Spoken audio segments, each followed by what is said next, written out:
Good morning, কেমন আছো বলো সবাই? এখন বাজে সকাল ওই 6:45, মানে 5:45 মতো।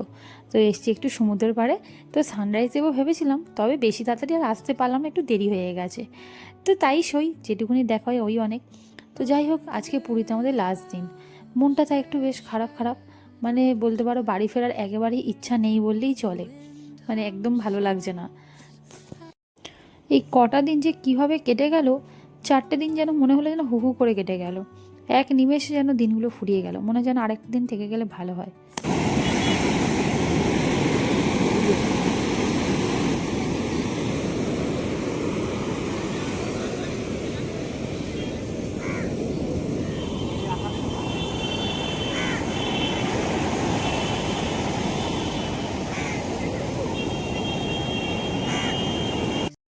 এই সকালের সমুদ্রটাকে প্রচণ্ডভাবে মিস করব। আর আমার ওই পিছনে যে সাদা রঙের বিল্ডিংটা দেখতে পাচ্ছ, ওটাই হচ্ছে পুরী হোটেল। ওর পিছনেই আমরা আছি, হোটেল ফিল গুডে। তো যাই হোক, চলো একটু হাঁটাহাঁটি করে নিই সমুদ্রের পাড়ে। কাল থেকে আর তো হবে না এইসব। আমার বড়দের একটু ছবি তুলে দিচ্ছিল, তো ওই ছবিটা ওদের তুলে দিয়ে এখন আবার ও আসছে, এবার আমরাও একটু ছবি তুলে নিই, চলো। দিয়েছিলাম দাঁড়িয়ে থাকতে থাকতে কি দেখো, পুরো পাটা পুরো গেল ভিজে, জামাটাও গেল তলার দিকে। মানে দাঁড়িয়ে ছবি তুলছি কত দূরে, হঠাৎ করে কোথাও ওই অবধি জল চলে এসেছে, এত দূর অবধি জল চলে এলো, কোথাও কিছু নেই পুরো। আবার চলো আবার পাল্টে আসি, লেগিংসটা পাল্টে আবার একটা চেঞ্জ করে আবার একটা আসি। সত্যি সকাল সকাল ভিজিয়ে দিয়ে চলে গেল, কোনো মানে হয়? কত দূরে দাঁড়িয়েছিলাম, মনে হচ্ছে জোয়ার এলো নাকি কি জানি, হঠাৎ করে এত দূর জল চলে এসেছে। আর ছবিটা তুলতে গিয়ে হঠাৎ করে কোথাও কিছু নেই, এমন একটা বড় ঢেউ এলো, ব্যাস আমার পুরো লেগিংসটা একদম ভিজে গেল। এখন আবার যাই, গিয়ে লেগিংসটা এবার পাল্টে আসি। যদিও আমরা এবার ফিরবো, এবার একটু গিয়ে প্যাকিংয়ের কাজও করতে হবে। আর কি সুন্দর লাগছে দেখো, আজকে দারুণ লাগছে আকাশটা, তাই না? চলো এবার একটু ফিরি, গিয়ে একটু কাজ করি। তো সমুদ্র থেকে ঘুরে চলে এসেছি, কিছুক্ষণ আগে এসেছি। আর এসে এবার একটু লাগেজ প্যাকিংয়ে একটু কাজ আছে, সেগুলো একটু করবো। এখনও টিফিন করা কিছু হয়নি, টিফিনটা করতে যেতে হবে। তো এখন টাইম আছে, বেশি বাজেনি, এখন সবে সকাল। এখন কটা বাজে? এখন 7:15 বাজে। তো এখন তো টিফিন করে কোনো কাজ নেই, এত সকালে কে টিফিন করবে? তো একটু বাজুক 8টা 9টা বাজুক অন্তত, তারপরে যাব টিফিন করতে। ততক্ষণে একটু গোছগাছের কাজগুলো সেরে নিই। আজকে রাত্রি 10টা 10-এ আমাদের ট্রেন। মানে ভেবেই মনটা এবার খারাপ হয়ে যাচ্ছে, আর যেন মানে বাড়ি যাওয়ার কোনো ইচ্ছা নেই। এখন মনে হচ্ছে না আরও একটা দিন যদি থাকতাম মনে হয় ভালো হতো, কিন্তু কোনো উপায় নেই, যেতে হবে, ফিরতেই হবে। সে দিনের শেষে মানুষকে তো ঘরে ফিরতেই হয়, কিছু করার নেই। তো যাই হোক, আবার আসবো, পরের বছর আবার আসবো, মন খারাপ করেও কাজ নেই। তবে পুরী আমার এই নিয়ে না অনেকবার হয়ে গেল। আমার বরের সাথে একটু আগে গল্প হচ্ছিলো, দুজনে বসে করছিলাম। মানে আমি মোটামুটি এই নিয়ে 8বার হয়ে গেছে, হ্যাঁ 7-8বার তো হবেই। এই নিয়ে 8বার মোটামুটি হয়ে গেল। ঠিক আছে, পুরীতে এসেছি। তো ও শুনে তো অবাক, বলছে 8বার পুরীতে চলে এসছো? হ্যাঁ। তো যাই হোক, পুরী আসলে খুবই আমার মানে প্রচণ্ড ভালো লাগে। এর আগে এখন সকাল 9টা বাজে, বেরিয়েছে একটু টিফিনটা কিনে আনতে। আজকে তো হাতে স্কুটিটা নেই, তাই বাজারের ওইদিকে আর টিফিন করতে যেতে পারছি না। আর আমাদের যেখানে আমরা রয়েছি পাশের গলিতে একটা দোকান আছে, সেখান থেকে টিফিনটা কিনে নিয়ে চলে আসবো। প্যাকিং হাফ হয়ে গেছে, আর গিয়ে বাকিটা করবো এবারে। আগে টিফিনটা করে নিতে হবে, নয়তো বা বেলা হয়ে যাবে। তো এই যে আমাদের মোটামুটি প্যাকিং কমপ্লিট, টিফিনটা সেরে নিয়েছি, নিয়ে বাকি প্যাকিংগুলো করছি। একটা দিকে নিয়েছি ট্রলির যেগুলো গিফট, মানে যেগুলো সবাইকে দেবো টেবো বলে বা নিজেদের জন্য যেগুলো কিনেছি সেগুলো। আরেকদিকে আমাদের জামা কাপড় যেগুলো সেগুলো নিয়েছি। তো মোটামুটি হয়েই এসছে, আর টুকটাক কিছু জিনিস বাকি আছে, সেগুলো আস্তে আস্তে করব। মোটামুটি হাফের বেশি প্যাকিং আমাদের কমপ্লিট হয়েই গেছে, আর কিছুটা বাকি আছে। আর বিকেলের মধ্যে হয়েও যাবে, আমাদের সেই রাত্রি 8:30টায় ট্রেন, অসুবিধা নেই। আর আমরা হচ্ছে যে খাজাগুলো কিনেছি, সেগুলো এই ব্যাগটা করে নিয়ে যাবো। এটা আমি বাড়ি থেকে নিয়ে এসেছিলাম, সেই দার্জিলিং যখন গিয়েছিলাম অনেক শপিং করে ফেলেছিলাম, তখন এই ব্যাগটা ওখান থেকেই কিনে এনেছিলাম। তো এই ব্যাগে খাজাটা নিয়ে যাব, আর ওটা বেশ শক্ত সামর্থ্য, তো অসুবিধা নেই। এই যে খাজার ব্যাগটা এখানে রয়েছে, এটা খালি করে ওই ব্যাগে ঢুকিয়ে নেবো। আর এই যে হাঁড়িটা দেখছো, এটা আমাদের জন্য নয়, এটা ওর একটা বন্ধু নিয়ে যেতে বলেছে। তার ছেলের অন্নপ্রাশন আছে, সেই জন্য সে বলেছে একটা হাঁড়ি কিনে নিয়ে যেতে। ওই ওতে আর কি পায়েস টায়েস করবে, সেই জন্য তো সেটা একটা নিয়েছি। বাজে দুপুর 1:30, দুজন মিলে এখন যাচ্ছি হচ্ছে 13 ওই রেস্টুরেন্টে খাওয়া দাওয়া করতে। আজকে স্কুটিটাকে কেমন মিস করছো? স্কুটিটা সত্যি, স্কুটিটাকে কিন্তু প্রচুর মিলে, দুদিন দেখেছিলাম স্কুটিটা। হ্যাঁ, আমরা যা ঘুরেছি দুজন মিলে, মানে পুরীর মোটামুটি এই সাইডটা সবটাই ঘোরা হয়ে গেছে আমাদের। সব তো ঘোরা হয়ে গেছে, স্কুটিটাকে কিন্তু আর সত্যিই মিস করছি। হ্যাঁ আজ পায়ে হেঁটেই আমাদের যেতে হবে। আসলে তা এবার টোটো করে যেতাম, এবার টোটোটা জিজ্ঞেস করলাম, একটুখানি 5 মিনিটের রাস্তাও নয়, এখান থেকে 13 রেস্টুরেন্ট একদম একটুখানি রাস্তা। এবার রোদটা একটু তাপটা হালকা আছে বলেই বললাম যে যদি টোটো করে যাওয়া যায়। তো বললো 80 টাকা, মানে 2 মিনিটের রাস্তা, এটা নাকি 80 টাকা দিতে হবে, তাও দুজনকার 80, মানে 40-80। সেই শোনার পরে ইচ্ছা চলে গেল, ভাবলাম পুরীতে শেষ দিন, চলো হাঁটতে হাঁটতেই চলে যাই। সেরকম হলে ফেরার সময় দেখবো যদি 40 টাকা বলে সে তখন না আসতে যাবে, অসুবিধা। কিন্তু 80 টাকায় তা বলে যাওয়া আসা সম্ভবই না, মানে একটুখানি রাস্তা কোনো মানেই হয় কোনো মানে না, তার থেকে আমাদের পায়ে হেঁটে যাওয়াটাই ভালো। অনেক ভালো। আর স্কুটিটা সত্যি, স্কুটিটাকে খুব মিস করছি। এই কদিন ধরে স্কুটিটা আমাদের ভালো সার্ভিস দিয়েছে, যেখানে ইচ্ছা যাচ্ছি আসছি, যখন ইচ্ছা বেরোচ্ছি। চলো যাই, আস্তে আস্তে যাই এবারে। তাড়াতাড়ি পা চালিয়ে যাওয়া যায়। হ্যাঁ, আজকে আমরা গোছগাছ করে নিয়ে তাড়াতাড়ি সমুদ্রে চলে গিয়েছিলাম। সমুদ্রে গিয়ে একটু যাই হোক লাস্ট বার বলে কথা, তো বেশ কিছুটা সময় কাটিয়ে তারপরে ফিরে এসে এখনই খাওয়া দাওয়া করতে যাচ্ছি। আর সত্যি কথা, টোটোওয়ালারা এমন টাকা চাইছে, এইটুকুনি রাস্তা বলে নাকি 80 টাকা দিতে হবে। ভাবো, এটা কোনো কথা হলো? এই জায়গাটা তুমি দেখতে পাচ্ছ কি অবস্থা হ্যাঁ। হয়েছে। আগের বছর বন্ধুরা মিলে এসেছিলাম জুলাই মাসে, এখান থেকে কিন্তু আমরা মাছ ভাজা কিনে খেয়েছিলাম। এখানে সমস্ত দোকানপাট ছিল, পর সব দোকান ছিল। আরে এই তো এই বসার জায়গাটা অবধি ছিল আগে, এরপর থেকে এটা পুরো রাস্তা ছিল, ঠিক আছে। সেটাকে এখন বাড়িয়ে আবার ওই পাটটা হচ্ছে ফুটপাত করে গাড়ি ফাড়ি রাখার জায়গা করেছে। সমস্ত দোকানটা কিন্তু দেখতে, কোনো দোকান কিন্তু নেই না, এই দিকটা কথা বলতে বলতে প্রায় কাছাকাছি চলেই এসেছি রেস্টুরেন্টের। ভালোই হয়েছে টোটো নিইনি, হাঁটাহাঁটিও হয়ে গেল একটু। আর শুধু শুধু তুমি বলো, এইটুকুনি রাস্তা যাওয়ার জন্য 80 টাকা দেওয়ার কোনো মানে হয়? তাও দেখবো ফেরার সময় যখন না হয় স্টেশনে বলে টোটো করে আসবো না। তবে হ্যাঁ, যদি বলে 40 টাকায় আসবে তবে, মানে দুজনা যদি 20-40 টাকা নেয় তবেই আসবো। ওই 80 টাকা বললে তখন মোটেই আসবো না। এই যে এটা হচ্ছে এই স্বর্গদ্বার ছেড়ে আর একটুখানি গেলেই হচ্ছে ওই 13 রেস্টুরেন্টটা। আজকে খুব বেশি রোদ নেই, তবে রোদের তাপটা হালকা আছে। তো আর স্নান টান করে বেরিয়েছি বলেই ভাবলাম টোটো করে যাব। তো যাই হোক, হেঁটে চলে এসেছি। আর আমাদের খাবার দাবার দিয়ে দিয়েছে, ভাত, এদিকে আছে হচ্ছে আলুর চিপস, ডাল, তার সাথে হচ্ছে আলু পোস্ত। আর এদিকে একটা নতুন জিনিস দিয়েছে, আজকে শুক্তো দেয়নি, আজকে দিয়েছে পটল চিংড়ি। আর আমি একটু টেস্ট করে দেখেও নিয়েছি, খুব সুন্দর হয়েছে। আর এদিকে দিয়েছে হচ্ছে আমের চাটনি, এদের আমের চাটনিটা ভীষণ ভালো হয়। আর এই যে কাতলা মাছের ঝাল, আজকে আমরা কাতলা মাছের থালিটাই নিয়েছি। তো ভীষণ ভালো খাওয়া দাওয়া এখানকার, তো নতুন করে তো কিছু বলার নেই। তো আর ভীষণ ভালো ভিড়ও হয়েছে। আজকে আমরা যদি একটু তাড়াতাড়ি এসেছি, 1:30টার সময় চলে এসেছিলাম, মানে 1:30টার সময় বেরিয়েছিলাম, হেঁটে আসতে তো 1:45 বেজে গেছে। তো ওই জন্য একটু ফাঁকা ফাঁকা পেয়েছি। তারপর যেই দেখলাম 2:30 বেজে গেল খেতে খেতে আমাদের, দেখলাম এইবারে ভিড় শুরু হয়ে গেছে। মোটামুটি 2:30টার পর থেকে এখানে ভিড় ভালোই শুরু হয়ে যায়, 2:30টা থেকেই শুরু হয়ে যায় বলা যায়। তো যাই হোক, চলো হেঁটে হেঁটে ফিরি। আর দুখানা রাবড়ি দুজনে কিনে নিয়েছি, এখানকার রাবড়িটা ভীষণ ভালো হয়।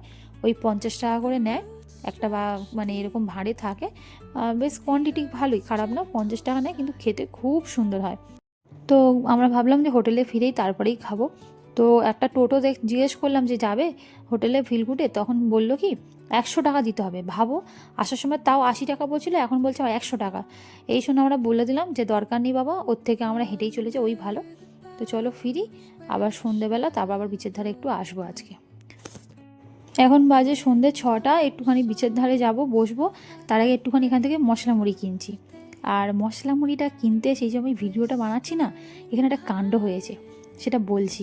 এই যে মশলা মুড়ি নিয়েছি, একটা নিয়েছি মশলা মুড়ি, আর একটা বললো সব রকম মিক্সচার, বললো ওই মানে সমস্ত কিছু দিয়ে আর কি, শসা, পেঁয়াজ, টমেটো ফমেটো দিয়ে ঝুড়ি টুড়ি দিয়ে একটা মিক্সড বানিয়ে দিয়েছে, ওটাতে শুধু মুড়িটা নেই। তো চলো একটুখানি বিচের ধারে বসি। আর যেটা হয়েছে কি, যখন আমি ভিডিওটা বানাচ্ছিলাম, আমাকে হঠাৎ করে কাকু বলছে কি শুটিং করছো? তা আমি বললাম যে হ্যাঁ, আমি ভিডিও বানাচ্ছি এমনি। তখন বলছি শুটিং ফুটিং করো না, হ্যাঁ এখানে ছবি টবি বা ভিডিও করো না।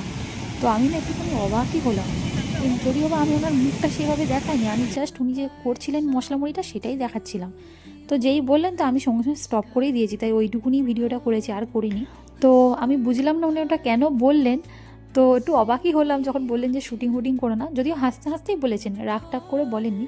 আমি আবার বললাম চিন্তা করো না, আমি তোমার মুখ টুক দেখাইনি, আমি জাস্ট মুড়ির ভিডিওটাই বানাচ্ছিলাম। তো বললো না না ভিডিও করো না। তাহলে আচ্ছা বেশ তাই হোক। আর বেলুনগুলো কি সুন্দর দেখছো, ওই দেখো এক ঝাঁকা বেলুন নিয়ে যাচ্ছে, মনে হচ্ছে না সব নিয়ে আসি। তো যাই হোক, উনি যখন নিজের মুখেই বলেন, তার অবশ্যই আমি তখন সঙ্গে সঙ্গে বন্ধ করে দিয়েছি, করে দিতামও, আমি ওইটুকুনি হয়তো ক্লিপটা নিতাম। তো উনি বলার মাত্রই আমি বন্ধ করে দিয়েছি। তো যাই হোক, কারণ না কারণ অনেক অসুবিধা থাকতেই পারে। আসলে আজকালকার দিনে ভিডিও বানানো মানেই সবাই মোটামুটি বুঝেই যায় যে ভিডিও করছে মানে এটা সোশ্যাল মিডিয়ায় আপলোড হয়ে যাবে। তো হয়তো উনি সেটা বুঝতে পেরেই হয়তো ওই জন্যই বললেন যে এটা ভিডিও করো না, হয়তো সোশ্যাল মিডিয়াটা আপলোড করবো, ওটা হয়তো ওনার ভালো লাগবে না, তো সেই জন্যই বললেন। তো যাই হোক, কিছু একটা হবে, অসুবিধা নেই। বাদাম ভাজা যাচ্ছে, দাঁড়াও বাটা বাদাম ভাজা নিয়ে এখান থেকে একটা না কি তাহলে সে তাহলে একটা প্লাস্টিক দাও, লবণ দিয়ে দেবে? ছিলিকা খাবার জন্য ছিলিকা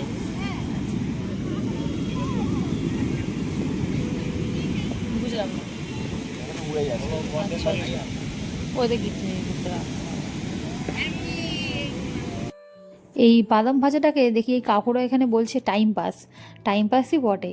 এই বাদাম ভাজা খেতে খেতে সমুদ্র দেখার মজাটাই আলাদা, এমনিই সময় কেটে যায় এইভাবে। আমরা আবার একটুখানি লবণ চেয়ে নিলাম, তো একটুখানি লবণ উনি দিয়ে দিলেন, আর একটা প্লাস্টিকও আমাদেরকে দিয়ে দিয়েছেন।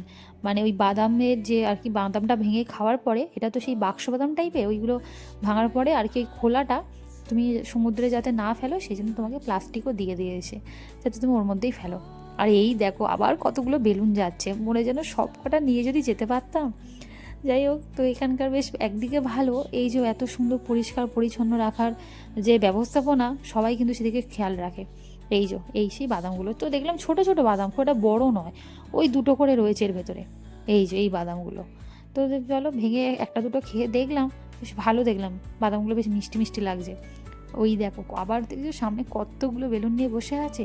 আর এই সমুদ্রের পাড়ে এত সুন্দর হাওয়া, এমনিই সময় কেটে, কিন্তু এবারে উঠতে হবে, সময় হয়ে আসছে, আর বেশিক্ষণ বসে থাকলে হবে না। টেডি বিয়ারটা কি সুন্দর দিয়ে রেখেছে সামনে, বড় বড় টেডি বিয়ার দিয়ে রেখেছে। দিনেরবেলা কষ্ট বেশি। রোদের মধ্যে ভালো লাগে না, সন্ধ্যেবেলা মানুষ চড়তে ভালো লাগে। ছবিটা তুলতে অসুবিধা, রাত্রেবেলা কিন্তু শুনতে পারে ছবি ভালো ওঠে না দেখেছি। দিনের বেলা যতটা সুন্দর ছবি ওঠে, রাত্রেবেলা দু চোখ ভরে ভালো করে সমুদ্রটাকে দেখে নিচ্ছি। কাল থেকে তো আর এই সমুদ্রটা দেখা হবে না, এই প্রচণ্ড মিস করব এই সন্ধ্যেবেলা সমুদ্রের পাড়ে এসে বসে থাকা, আর সকালবেলা করে আবার এখানে এসে সময় কাটানো, খুব মিস করব। যাই হোক, চল এবার উঠতে হবে, এখন 8টার মতো বেজে গেছে। এবারে যাওয়ার সময় আমরা একটা দুটো রোল কিনে নেবো, চিকেন রোল কিনে নিয়ে এই ঘরে বসে খেয়ে নিয়ে তারপরেই একদম স্টেশনের জন্য বেরোবো। তো চলো এবারে উঠি আস্তে আস্তে, 8:30 পৌনে 9টার মধ্যে বেরোতেও হবে আমার। চলো সমুদ্রের জলটা শুয়ে আছে। পা হয়ে যাবো আবার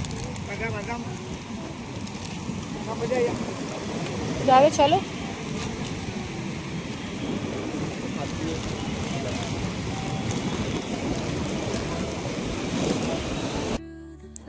তো আমার বর বললো চলো একটুখানি জলে হাত দিয়ে আসি, তো তাই এসছিলাম, দুজনে একটু পা ভিজিয়ে গেলাম, একটু জলটা একটুখানি দুজনে একটুখানি জলে হাত দিয়ে গেলাম। তো দুজনের একদমই ইচ্ছা নেই, যেন একদমই মনে হচ্ছে না যে যাই বাড়ি যাই, কিন্তু কি করব, ফিরতে তো হবেই, কিছু করার নেই। চলো এবার আস্তে আস্তে যাই, কারণ ওদিকে আবার সময় এগিয়ে আসছে, বেশি দেরি করলে আবার ওইদিকে চাপ বেড়ে যাবে, তখন দেরি হয়ে গেলে খুব মুশকিলে পড়ে যাবো।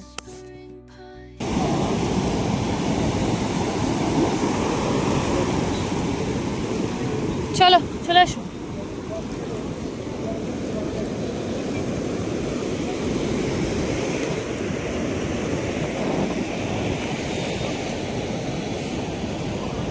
কালকে যে রাত্রেবেলা এসেছিলাম কিন্তু বেশ ভালো লাগছিল, তাই না? কালকে রাতে না? হ্যাঁ, আলাদা। সেই চলো, ভালো কাটলো বেশ কটা দিন, খাওয়া দাওয়া ঘোরা ফেরা সব নিয়ে। স্কুটি নিয়ে আমাদের ঘোরাটা খুব ভালো হয়েছে।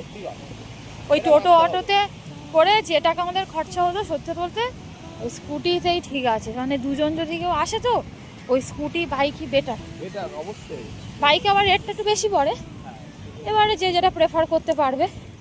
স্কুটিটা আমরা স্কুটি নিয়েছি যেমন, হ্যাঁ রাস্তাঘাটটা সুন্দর, হ্যাঁ সরু রাস্তা, স্কুটি ভালো, আবার রাস্তাঘাট এখানে ভালো, এখানে তো কোনো অসুবিধা। চলো এবার আস্তে আস্তে এগোই, রোলটা কিনে নিয়ে আর ঘরে যাই, একেবারে খাওয়া দাওয়া করে নিয়ে আর বেরোবো, কারণ ট্রেনে বসে আর খাবো না, আর একেবারে ওখানে শুয়ে পড়বো। এমনিতেই তো আমাদের অনেক রাতের ট্রেন, 10টা 10, তো ওই জন্য ভাবলাম একেবারে খাওয়া দাওয়া করে নিয়ে তারপরেই ট্রেনে উঠবো। তো আমাদের তো স্টেশন যেতে বেশিক্ষণ লাগবেও না। তো আমাদের এই হোটেলে ঢোকার মুখেই একটা এই দোকান আছে রোলের, এখানে কাবাব রোল সব রকম সব পাওয়া যায়। তো এই দুটো চিকেন রোল বলেছি 70 টাকা বলে। তো খাওয়া দাওয়া করে নিয়ে চিকেন রোলটা খেয়ে নিয়ে বেরিয়ে পড়েছি। এখন বাজে রাত্রি 9টা বাজে এখন। তো আমাদের একদম টাইমেই, আমরা ঠিকঠাক টাইমেই এগোচ্ছি, অসুবিধা নেই। তো চলো টাটা পুরীকে, এবারে আস্তে আস্তে নিজের বাড়িতে ফিরি। তবে যে রোলটা কিনেছিলাম আহামরি খুব একটা দিলাম ভালো নয়। আমাদের ওখানে 70 টাকা যত সুন্দর রোল পাওয়া যায়, এখানে 70 টাকা রোলটা অতটাও ভালো নয়। যাই হোক, মিনিট 15-র মধ্যে আমরা চলে এসেছি স্টেশনে। এখন বাজে ওই 9টা 20 বাজে, মানে ওই 9টা 5 হয়ে গেছিলো আমাদের বেরোতে বেরোতে। তো এখন 9টা 20 বাজে। তো এসেও গেছি স্টেশনে, এখন অনেকটা টাইম আছে, এখনও ট্রেন দেয়নি। তো আমরা ওই জন্য দাঁড়িয়ে আছি, প্রচুর লোক দাঁড়িয়ে আছে। মানে এই ট্রেনে যে এই এতগুলো যে লোক আছে সব এই আমাদের সাথে একই ট্রেনে যাবে সবাই। তো আমরা হাঁটতে হাঁটতে প্ল্যাটফর্মের দিকে এলাম, প্ল্যাটফর্ম নাম্বারটা আমাদের দিয়ে দিয়েছে, তো সেই জন্য এসছি।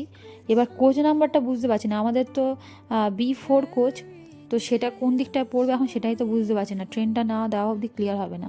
আর এখানে প্ল্যাটফর্মগুলো কি নিচু দেখেছো, একদম নিচুতে, মানে অনেকটা কষ্ট করে ট্রেনে উঠতে হলো। যে কোনো বয়স্ক মানুষদের ওই ট্রেনে উঠতে একটু সমস্যা হবে পুরী স্টেশন থেকে, বড্ড নিচু প্ল্যাটফর্ম।